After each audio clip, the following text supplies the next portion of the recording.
Welcome back friends. Today in this lecture we will discuss about one of the most important hormone, cortisol. In this lecture we will discuss cortisol, what is cortisol, how it is synthesized, released, regulation, function and the most important sample collection.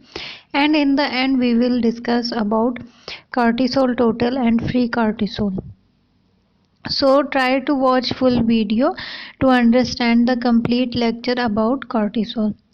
Cortisol is a steroid hormone. Steroids are what? Steroids hormones that made naturally in human body, and steroids are designed to act like that to these hormones to reduce the inflammation.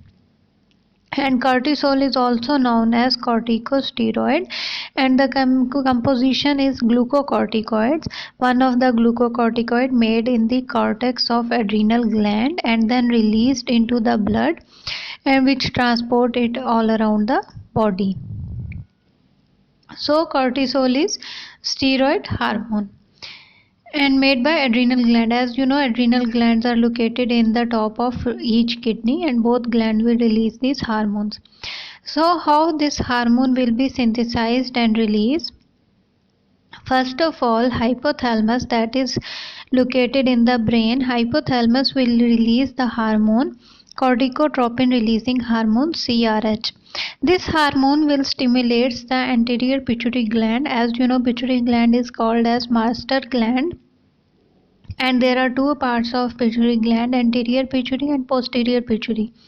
So corticotropin releasing hormone will stimulate the anterior pituitary gland, and anterior pituitary gland will release the hormone that is adrenocorticotropic hormone.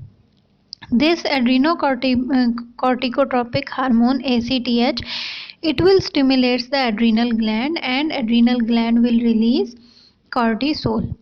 And when cortisol level will be enough in blood, then the regulation process will start by a negative feedback loop, that cortisol when released enough in blood, it will stimulate hypothalamus and anterior pituitary gland to stop the production of corticotropin releasing hormone and adrenocorticotropic hormone, so that adrenal gland will stop the release of cortisol.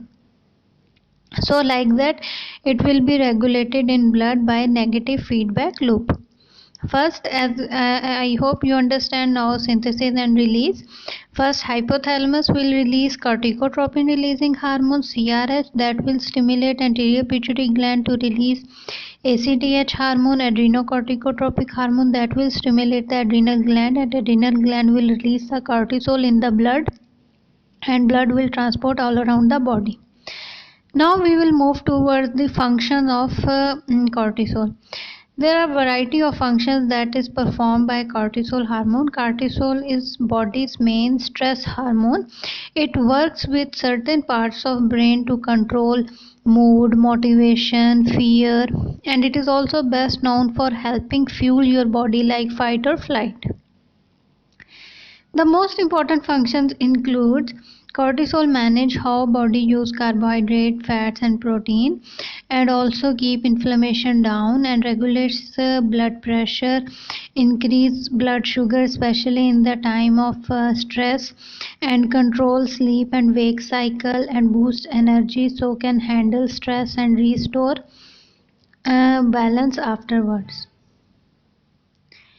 Now we will discuss about sample collection. That is one of the important topic of cortisol, that which time sample should be given in lab.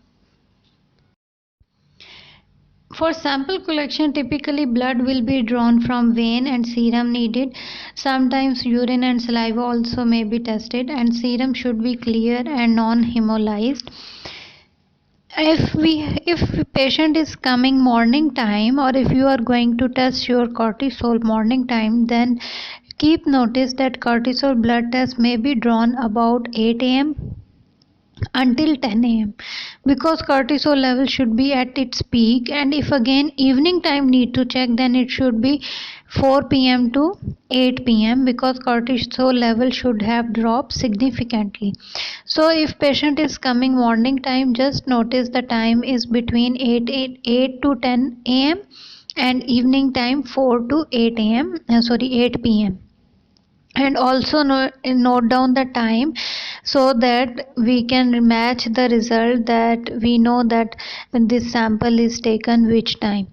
So morning time, as we told that cortisol level is at peak time, so normal range is 171 to 536 nanomole per liter, and evening time normal range is 64 to 340 nanomole per liter. Now I discuss two terms, free cortisol and cortisol total. For free cortisol, we are checking urine, and urinary free cortisol is the measurement of cortisol in the urine that is not attached to other substances, and free cortisol represent the active form of hormone, and the urinary measurement directly reflects the blood level of cortisol, and normal range is 10 to 100 mcg per 24 hours. And total cortisol is what? Cortisol total, serum cortisol total is approximately 80% bound to serum CBG, means corticosteroid binding globulin, and 10% bound to serum albumin, and normally less than 5% of cortisol is free. So if you have to check cortisol total, it is preferred to take blood sample, and when doctors are recommending free cortisol, that time we have to take 24 hours urine.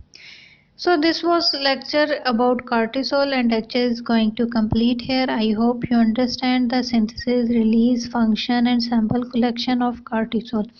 I will meet you with new lecture as soon as possible. Thank you so much for your support. Take care.